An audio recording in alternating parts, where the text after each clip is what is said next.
வணக்கம். என் பேர் doctor SP Nisha. நான் ஒரு ஹோமியோபதி மருத்துவர். கடந்த 2006லேருந்து நான் ஹோமியோபதி ப்ராக்டிஸ் பண்றேன்.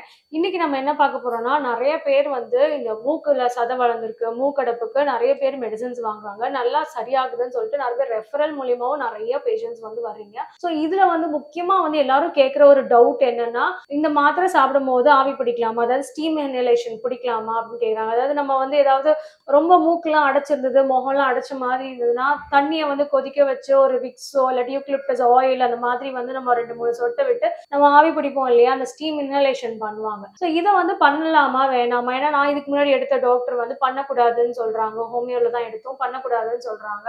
ஸோ இது பண்ணலாமா? வேணாமான்னு நெறைய டவுட்ஸ் வந்து திருப்பி திருப்பி ரிப்பீட்டடா வருது இந்த டவுட்ஸ். ஸோ அத கிளாரிஃபை பண்றதுக்கு தான் இந்த வீடியோ. ஸோ இது வந்து கண்டிப்பா வந்து நீங்க தாராளமா ஸ்டீம் இன்ஹலேஷன் பண்ணலாம். ஸோ இது எதனால அப்படின்னா, சாப்பிடுற மெடிசின்ஸ் வந்து இன்டர்னலா தான் நம்ம சாப்பிடுறோம். அதையும் மீறி கொஞ்சம் எனக்கு வந்து கொஞ்சம் சீக்கிரமா எனக்கு கொஞ்சம் ரிலீஃப் வேணும்னு நினைக்கிறேன். எனக்கு உங்க மெடிசின் வந்து நான் இப்போ 2, 3 நாளா சாப்பிட்டுருக்கேன். நல்லா சளியெல்லாம் வெளியில வருது. ஆனா 1 வீக் ஆயிடுச்சு. ஆனா இன்னும் லைட்டா வந்து இன்னும் கொஞ்சம் இம்ப்ரூவ்மெண்ட் கொஞ்சம் ஃபாஸ்டரா இருந்தா நல்லா இருக்கும் அப்படின்னு நினைக்கிறேன் அப்படின்னு சில பேர் நினைச்சாங்க அப்படின்னா, நான் தாராளமா ஸ்டீம் இன்ஹலேஷன் பண்ணலாமா அப்படின்னு கேட்பாங்க.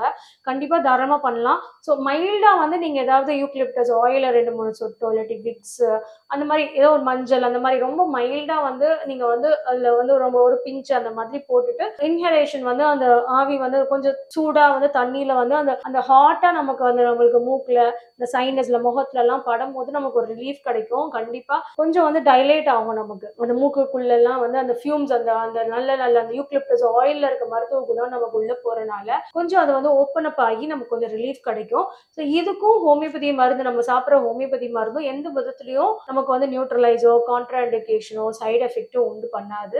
ஸோ தாராளமா நம்ம ஹோமியோ மெடிசன்ஸ் எடுக்கும் போது ஸ்டீம் இன்ஹலேஷன் ஆர் ஸ்டீமிங் தாராளமா நீங்க பண்ணலாம். ஸோ இது ரிலேட்டடா உங்களுக்கு எதுவும் டவுட்ஸ் இருந்ததுன்னா நீங்க கமெண்ட் செக்ஷன்ல கொடுங்க, நான் ரிப்ளை பண்றேன். நன்றி, வணக்கம்.